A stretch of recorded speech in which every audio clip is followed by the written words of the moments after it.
Sabrang dulu waktu kecil itu kan saya sebagai bapak didiknya dia itu cuma setengah tahun sekali lah. Ketemu setengah tahun sekali, tak kasih rumus, tak kasih kunci, terus dia kembangkan dan lumayan lah.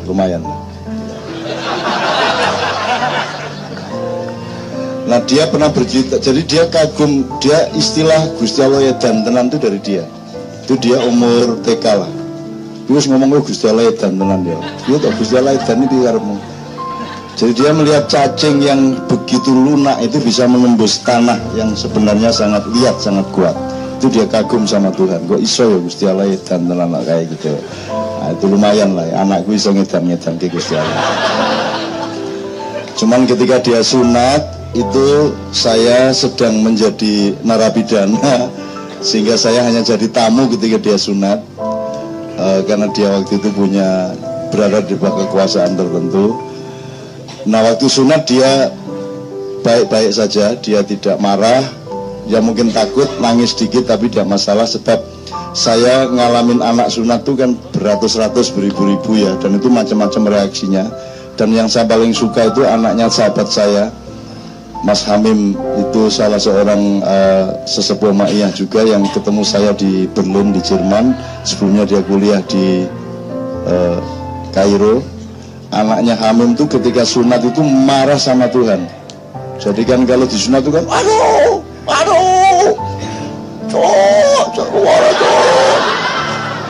nah anaknya Hamim disunat seling mata nih Gusti Allah mata nih, kalau ngomong sunat barang mata nih. Wah seneng aku ini ya Allah, Gusti Allah di mata nih. Sabrang pernah bercerita kepada saya mengenai semut. Semut ini salah satu binatang yang sangat dihormati Allah dan menjadi judul dari salah satu surat di Al-Quran. Dan ada kisah mengenai bagaimana Nabi Sulaiman lewat di suatu tempat, kemudian rombongan semut itu dikasih peringatan oleh seekor semut yang waskita. Dia bilang, segera kalian wahai para semut masuklah ke dalam sarang kalian sebelum kamu diinjak oleh raja besar yang namanya Sulaiman, kan gitu. Nah Bram, semut itu yang terpenting apa Bram? Kerjasama. Oke. Kerjasama kalau di Jawa namanya gotong royong. Jadi kalau ada binatang yang tingkat gotong royongnya sangat tinggi, itu semut.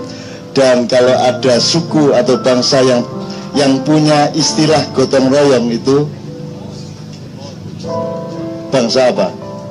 Kata gotong royong itu dari kata apa? Dari gugur gunung. Gotong royong itu kan sangat populer dan menjadi bagian dari jiwanya orang Jawa.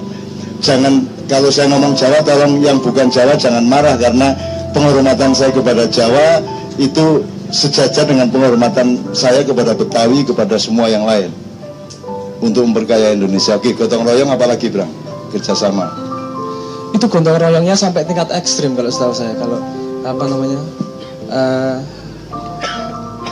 semut itu, jadi ada tugas masing-masing. Pekerja ya pekerja, petarung ya petarung, beranak ya beranak. Jadi melayani orang lain sampai pada tingkat ekstrim itu sangat terlihat di semut. Kalau dia nggak bekerja, dia nggak tahu apa yang lain. Bekerja ya bekerja, petarung ya sampai dia membawa misalnya sumut yang sangat besar, karena memang dia hanya untuk bertarung. Dia nggak urusan pekerjaan, nggak urusan yang lain, tapi itu dalam satu konstelasi yang balance, yang seimbang, sehingga ketika mereka masing-masing menjalankan perannya akan hidup itu koloninya. Oke. Itu yang tadi kita sebut kesucian ya. Anda ikhlas menjadi diri Anda dan Anda bekerja sebagaimana memang Anda seperti itu, kan gitu ya. Satu. Jadi gotong royong, kerjasama, kesucian. Nomor 3, semut itu bisa dibasmi apa tidak? Misalnya wali kota menganjurkan basmi semut di seluruh kota, iso tak? Semut itu letaknya kan di bawah, dia sangat Anda pasar itu Bang. Kalau di Jawa ada sud itu, ini semut, ini orang, ini gajah. Semut itu diputuskan oleh peradaban Jawa, dia menang lawan gajah. Itu gimana maknanya maksudnya Bro? Kok semut menang lawan gajah itu? Kalau menurut saya itu kemenangan itu tidak selalu pada satu pertarungan. Kalau semut itu, kalau pertarungan kekuatan mungkin dia kalah, tapi justru kelebihan dengan kecilnya, kemenangan dia adalah dengan kecerdikan. Jadi kalau saya diceritain, saya juga pernah tanya itu, kok bisa semut sama gajah menang? Terus saya diceritain sama kakek saya, kalau semut itu bisa masuk kupingnya gajah, dan gajah nggak bisa ngapa-ngapain, dia ngorek kupingnya kalau udah masuk ke kupingnya gajah. Nah itu bagi saya pertarungan tuh parameternya amat sangat banyak, tidak ada kekurangan, yang ada bagaimana dia memanfaatkan apa yang dia punya untuk menjadi kelebihan dia dalam menghadapi musuh. Itu kesimpulannya. Jadi orang Jawa, orang Indonesia secara tradisional itu selalu mengidentifikasi dirinya sebagai seperti binatang-binatang kecil. Misalnya keong lawan kancil. Keongnya adalah bangsanya, terus kancil itu adalah penipu-penipunya, kan begitu. Tapi kan, dan selalu letaknya paling bawah, jadi selalu andap asor, gitu ya. Semut nggak bisa dibasmi Bro, nggak bisa dikalahkan. Boleh pemerintah menindas kayak apapun, tapi rakyatnya si semut-semut ireng ini tidak bisa diapa-apain. Mungkin korbannya banyak, besok kalau pertempuran mungkin korbannya juga tidak sedikit kalau terjadi pertempuran sampai menjelang Oktober nanti. Tetapi tetap semutnya tetap berkuasa sesungguhnya di tanah airnya, betul Bang ya? Ada unsur lain dari semut sebelum saya lanjutkan dikit, kemudian ke Mas Yan. Di antara binatang-binatang lain, orang Indonesia itu cocoknya jadi semut apa gajah? Cocoknya itu sama semut apa identifikasinya itu loh? Semut apa kambing apa semut ya? Dan disebut semut ireng, kan Anda ini kan ya ireng-ireng aja, cili-cili ireng-irengan gitu kan. Ini semut-semut. Lah iya wong enak-enak jadi semut kok.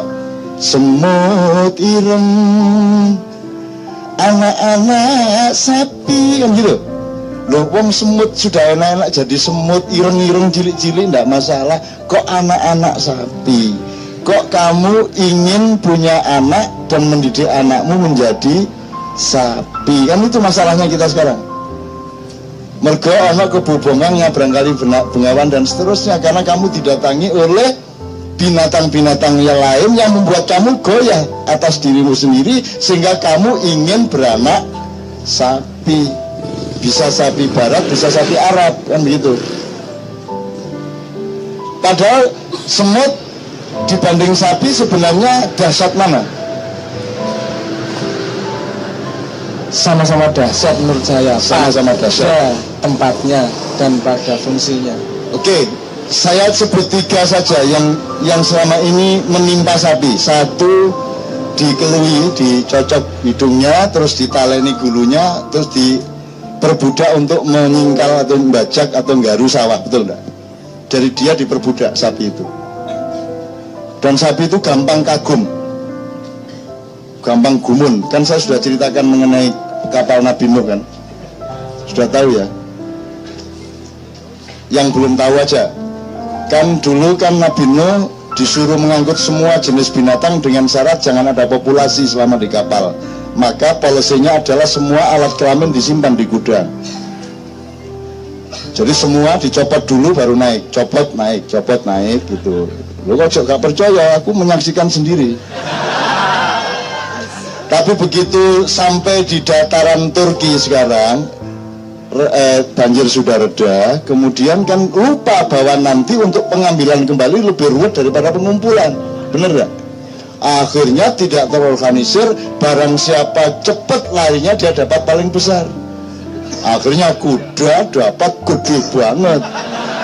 Wah, si sapi ini baru mau masuk, ada kuda keluar, wet gitu kau gede. Terus sapi gumun, gede nih, ya Allah gede banget. Nah sejak itulah sapi menggeleng-gelengkan kepala kalau berjalan, karena dia kagum sama betapa besarnya kelamin kuda itu. Itu ceritanya. Kalau nggak percaya, buktikan bahwa sebelum itu sapi sudah menggelengkan kepala. Anda nggak bisa buktikan, berarti Anda tidak bisa membantah tesis saya. Seneng tuh? Ya kan lumayan nih melarat tapi seneng gitu. Oke, itu sapi satu diperbudak. Nomor 2, dia diperah susunya. Diperah, dieksploitir oleh orang lain. Freeport, kan itu kan? Tambang-tambang dihabisin. Dan ini akan disempurnakan. Jadi sebenarnya kalau ini sebelum tanggal 9 Juli saya tidak akan ngomongkan, nanti mempengaruhi Anda untuk memilih. Karena Anda misalnya pakai pedoman ini tok aja, kan Anda akan pilih capres yang mana? Anda pilih capres yang akan menjadikan sapi diperah habis, ataukah akan memilih capres yang mengembalikan semut ini meskipun kecil-kecil? Kalau bahasa Maduranya, daripada menjadi ekor ular besar, mending menjadi kepala ular kecil. Itu kalau bahasa Maduranya. Bahasa Maduranya nggak tahu saya, tapi pokoknya kata-kata mutiara dari Maduranya seperti itu. Nah sekarang tinggal Anda lihat mana yang ikut naga jadi ekornya dan mengajak kita semua menjadi ekor naga, mana yang ingin menjadi ular sendiri. Nah, tapi kalau ini kan saya ngomongkan setelah 9 Juli, atau kalau sebelum 9 Juli dianggap kampanye. Meskipun kedua-duanya belum tentu juga gitu ya, tapi kan ada wacana, ada terminologi gitu ya. Oke. Nomor 3 apa, Bram? Nomor 3 diperbudak, diperah susunya, diperes. Nomor 3 disembelih. Cuman itu kerjaannya. Semut tidak pernah diperbudak. Semut sangat mandiri, kecil tapi mandiri, nggak bisa diapa-apain, nggak bisa diinjak-injak. Diperkosa, kesel dewe sing memperkosa, dirubung. Buaya mau dirubung semut sak embarek ngene wis capek sendiri Anda, akhirnya geripis kayak tili ngono kan. Itu. Ah itu semut, teman-teman sekalian. Lah sudah enak-enak jadi semut, gara-gara modernisasi dan kemerdekaan, Anda sekarang disuruh menjadi sapi, bikin parpol lambangnya Canun. ya. Saya punya pertanyaan ini. Yes. Yang apa namanya mengganggu saya dulu. Ini urusannya sama sapi. Kan sapi diperah juga. Seperti siapa tahu punya tesis yang tidak saya bantah gitu loh. Sapi kan diperah juga susunya. Yang punya ide pertama tuh gimana itu kira-kira jalan pikirannya? Kok nyekel-nyekel susunya sapi ki?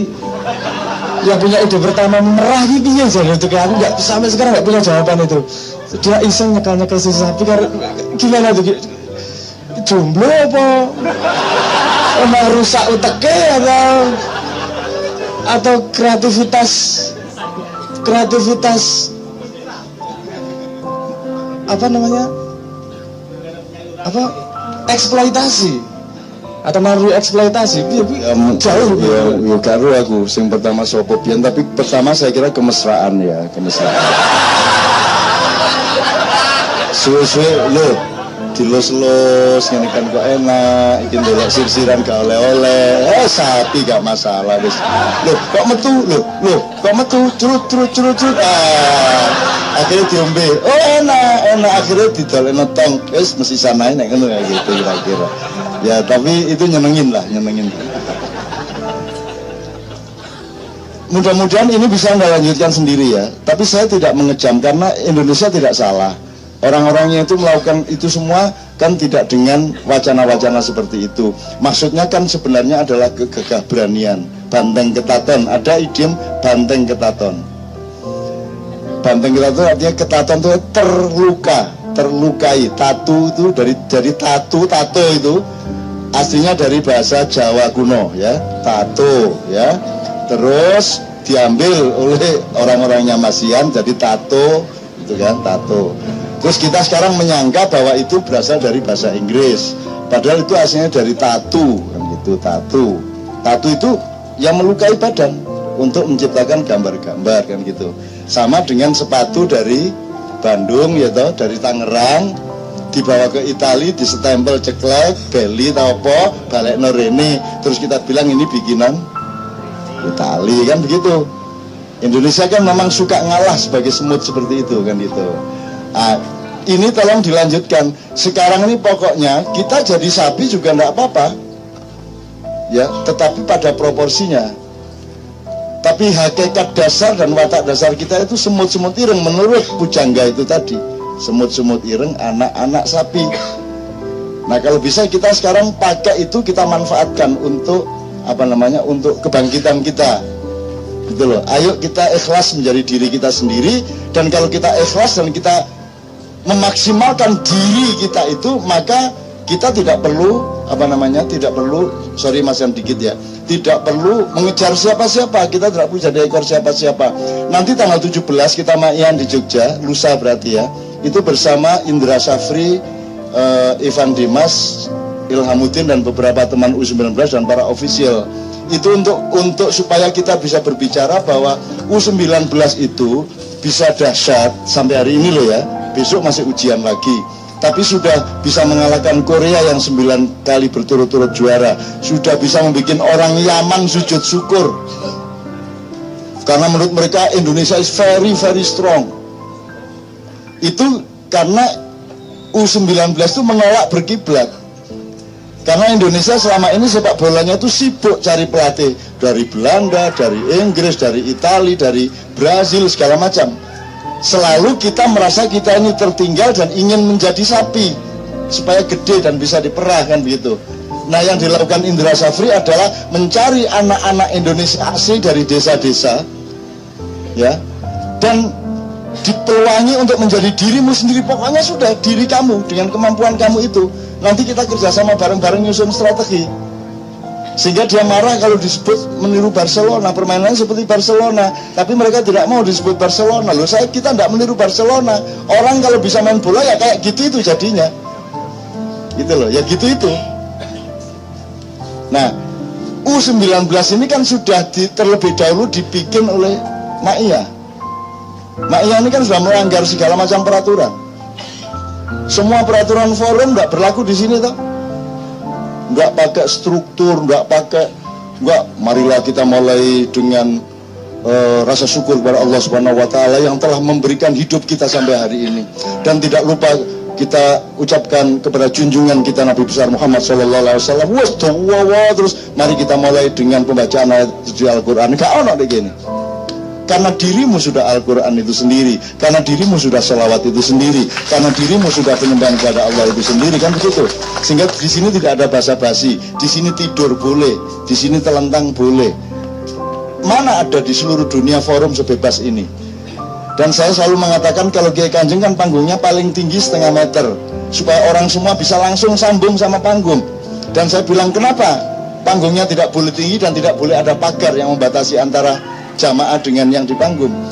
Nomor 1, supaya kalau Anda tidak suka sama saya, mau bunuh saya gampang, jelek gitu wes. Patenono kuno, nang wes gitu loh. Dan kalau saya dibunuh karena ma'iyahan, saya senang, tidak ada masalah. Karena saya tidak memiliki hidupku dan aku tidak memiliki diriku. Aku ini milik Tuhan. Kalau kamu menyakiti aku, urusanmu tidak sama aku, tetapi yang dengan yang memiliki aku.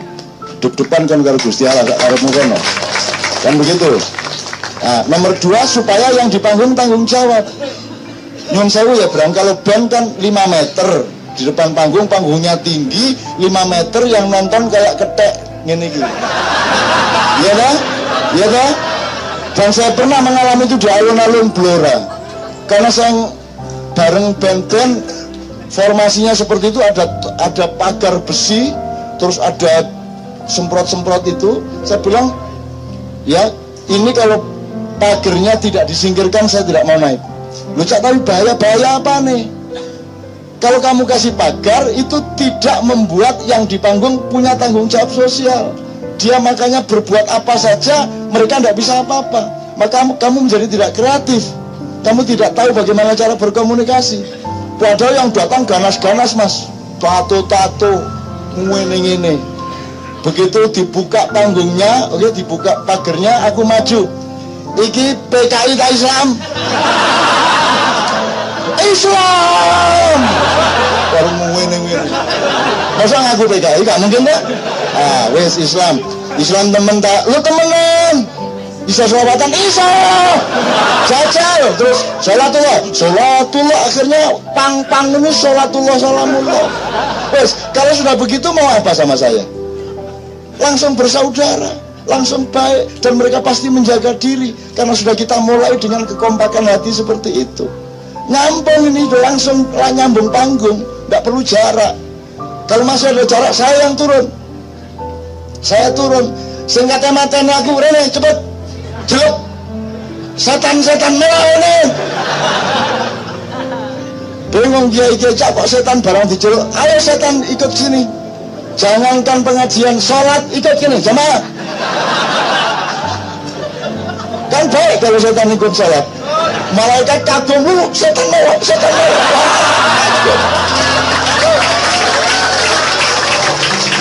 Karena di Ma'iyah Anda sudah tahu bagaimana tidak membenci siapapun. Kamu pikir setan itu jadi setan karena ingin jadi setan? Kamu pikir begitu? Enak aja, mending kamu jadi manusia. Bayangin kalau kamu dulu sama Tuhan ditugasi jadi setan, modiar kamu. Jadi kita harus kasihan sama mereka. Jadi saya itu sangat santun kepada setan. Ya Allah, masa kele kue iki. Kan begitu? Benar nggak mas? Benar nggak? Logis nggak? Kasihan kalau Anda punya kemungkinan untuk buruk atau baik. Kalau setan tidak punya kemungkinan, dia satu-satunya kemungkinan jelek. Kan kasihan. Kan kasihan. Ya Allah, cintailah mereka. Mereka tidak pernah boleh berbuat baik kok. Berarti kan mereka taat luar biasa kepada Allah. Ayo biar gue. Bener nggak? Ayo Banten. Mereka taat luar biasa kepada Allah. Kalau kita kan ngeyel, nggak mau saya berbuat buruk, kan gitu. Mereka nggak punya pilihan, maka saya sayang sama mereka. Iblis itu akrab sama saya. Cak, sampean kandakno Jibril lo. Apa? Iblis. Terus pegel lah udah di iblis. Kesuwen lah. Apa kok pegel lah? Enak jadi iblis kan nggak kudu lapo-lapo sekarang gudo wong. Apa yang tak gudo? Aku karepku tak pengaruhi nyolong 1 miliar, dadak wis nyolong 1 triliun. Wis kena gunane iblis iki wis. Saya terus tak pensiun, aku pensiun wis gak kaya-kayaan. Apa meneh tugas di Indonesia luwih nemen timbangane aku. Kata iblisnya gitu. Iya ya sakno awakmu mulane cak aku nganggur saiki iki wis. Nganggur ya. Wah, akhirnya aku penuh cinta kasih kepada dia. Terus, yus gak apa-apa, sampean niku lah aslinya kan malaikat senior, sampean sing gede hatine, sehingga Allah menugasi Anda untuk menjadi partner rekanan latihan manusia untuk menjaga imannya. Tanpa iblis manusia tidak meningkat imannya, tanpa kegelapan cahaya tidak memancar. Jadi engkau adalah makhluk yang paling taat kepada Allah dan tinggi derajatmu. Dan lebih tinggi lagi karena kamu rela dikenal sebagai makhluk yang paling jahat oleh manusia. Dan karena kerelaanmu itulah maka engkau menjadi sangat mulia. Dan besok-besok akan menjadi ar-raqi as-sajid, menjadi kanzul jannah. Lu sama lo jenengku lo wis kebiyen. Gelar-gelarmu di langit 1 apa, langit 2 apa, langit aku wis lo kebiyen ngono. Peneliti lah. Oh, aku iki anu ya, nek pas pemilu aku nggak quick count. Oke Mas Ian, mohon maaf ini ada bahasa Jawa sedikit. So what is the global view terhadap ini? Tapi tolong jangan terlalu serem-serem karena kita ingin Indonesia tertawa dan tidak ada yang berdarah-darah, tidak ada tumpah darahku tapi tumpah air mata bahagiaku. Kira-kira ngono ya. Ayo Mas Ian, tepuk tangan untuk Mas Ian. Terima kasih. Terima kasih.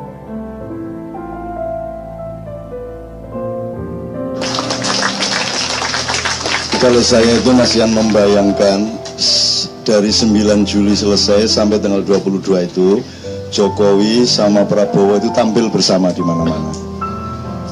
Jadi terawih bareng gitu kan, buka bersama bareng ya, sarasean sama rakyat bareng, ketemu petani bareng, ketemu pedagang pasar bareng. Indah sekali kalau mereka mau berdua seperti itu. Terus sudah tidak mempengaruhi pemilihan lagi. Seharusnya Pak SBY menganjurkan itu atau bersama-sama Pak SBY bertiga. Apa itu jadi imam gantian kan gitu ya. Tuh. Besok-besok kita bikin pemilu di mana kampanye hanya boleh bersama. Tidak kampanye sendiri-sendiri dan hanya boleh di rumah ibadah. Di gereja sekian kali, masjid sekian kali, di tempat ibadah lain sekian kali. Sebab kalau di rumah ibadah mereka minimum mengurangi kebohongannya, minimum mengurangi pencitraan-pencitraan yang negatifnya, kan begitu. Kalau di rumah ibadah cepet kena laknat kalau ada apa-apa. Dan syukur-syukur ada doa bahasa Arab yang capres-capresnya tidak mengerti. Diawali dengan ya Allah, ya Allah, ya Rabbi, wa makaru wa makarallahu wallahu khairul makirin. Ya Allah, kalau calon pemimpin kami ini setia, maka jangan ada apapun yang menghalangi mereka untuk menjadi pemimpin. Tapi kalau mereka punya niat-niat untuk khianat dan akan menjual tanah airnya, ya Allah, cepatlah bikin dia sakit gatal di kelaminnya. Jadi ketika pidato kenegaraan, saudara-saudara, wah, wah, itu saya kira itu akan sangat optimis dunia. Di Indonesia itu begitu liberalnya sehingga pidato kenegaraan karo kukur-kukur ini. Besok kita pilihan langsung, tidak pakai parpol. Jadi setiap orang itu bisa ngirim, KPU bikin komputer besar online, bisa diakses siapa saja, dan setiap bulan sekali mengumumkan pemilihan presiden selama 5 tahun. Jadi mulai dilantik presiden baru, besoknya Anda sudah bisa kirim ke KPU. Pilihan saya ini, nomor KTP saya sekian, nama sekian, alamat sekian, database-nya jelas seluruh penduduk Indonesia. Anda milih langsung siapa yang Anda maui untuk jadi presiden Anda. Terus setiap yang masuk ke KPU bisa diakses siapa saja, diumumkan di koran, televisi secara berkala, sebulan sekali misalnya. Terus jadi nggak usah pemilihan, nanti jelas siapa yang paling tinggi suaranya, kan gitu. Nggak usah ada bisnis tinta, nggak usah ada bisnis kertas dan lain sebagainya. Jadi sangat murah harganya karena IT sekarang sudah sangat sudah sangat bisa menolong kita semua. Besok-besok kita bikin seperti itu kalau Allah mengizinkan. Karena Allah ini kan punya perilaku 4, Anda sudah tahu di Ma'iyah. Ada peristiwa yang Allah mengizinkan, jadi dia bukan idenya Allah. Yang kedua, peristiwa yang memang Allah perintahkan. Jadi Allah memerintah, kun fayakun, terjadi. Mau tidak mau manusia ikut itu, sadar atau tidak sadar. Jadi diperintahkan, diizinkan. Nomor 3, Allah membiarkan. Jadi bukan idenya Allah dan Allah tidak peduli kepada perilaku manusia dan dibiarkan dia terjadi. Karena Allah sudah tidak terlalu cinta kepada manusianya, gara-gara kelakuan manusia sendiri. Yang nomor 4, Allah tidak urusan sama apa yang dilakukan manusia. Jadi bukan hanya dibiarkan tapi juga dianggap nggak ada. Pilpres dewe kono, lek-leken dewe, mut-muten dewe, aku gak melok-melok, aku gak roh. Itu perilaku yang keempat.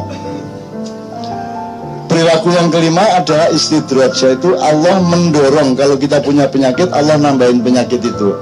Kita tersesat, Allah lebih menyesatkan lagi. Karena Allah itu di samping maha memberi petunjuk, Allah juga maha menyesatkan.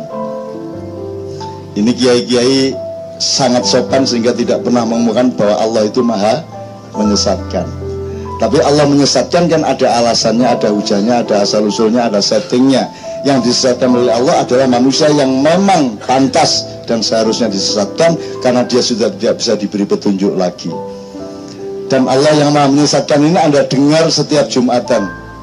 Mayyahdillah wa mayyudhillalah wa mayyudhlil falahadiyalah. Alhamdulillah, kan gitu kalau Jumatan. Barang siapa yang diberi petunjuk oleh Allah, tidak ada yang bisa menyesatkannya. Dan barang siapa yang disesatkan oleh Allah, tidak ada yang bisa memberinya petunjuk. Di daun yang Melayu rono ya apa? Kan gitu. Nah, kita harus berani secara suci mengakui bahwa Allah itu punya opsi untuk juga menyesatkan kita. Jadi kalau kita nanti mendapat presiden baru, Anda harus bisa menghitung, ini presiden petunjuk, apa presiden izin diizinkan oleh Allah, apa presiden dibiarkan sama Allah, atau presiden tidak diperdulikan sama Allah, mau presiden mau tidak, atau presiden yang memang disesatkan oleh Allah. Artinya ada presiden yang merupakan rahmat, ada presiden yang merupakan azab. Jangan lupa, sama dengan duit itu bisa merupakan rezeki, bisa merupakan azab. Sama dengan istri, jadi jangan milih cantik atau tidak cantik, pilihlah yang merupakan rahmat dari Allah, bukan istri yang merupakan azab. Jadi pilihannya nomor satu bukan cantik tidak cantik, tapi merasakan ini rahmat ini. Ya rodok melongos-melongos lirik tapi rahmat. Gitu loh. Timbangannya ayu, bangir, kuning tapi rodok gendeng. Nah, ngeluh sampean kok kan gitu. Jadi gitu teman-teman sekalian. Mas Yan, terima kasih sekali. Optimisme dunia kepada Indonesia pasti linier ya, dilihat dari satu frame ya, tapi mereka pasti juga tidak mempelajari sampai detail karena itu kan kompatibel sama yang mereka maui. Sementara di Indonesia kan sebenarnya masalahnya tidak sesederhana itu. Orang melakukan pemilihan itu juga tidak benar-benar pemilihan di Indonesia. Ada yang berniat sodako, alah sakno rek, wis kadung nyalono mosok aku gak milih. Ono meneh, walah aku wis dikai 50.000 mosok gak tak coblos. Kan gitu. Jadi mereka itu sedekah sebenarnya. Milih itu teman-teman sekalian. Oke.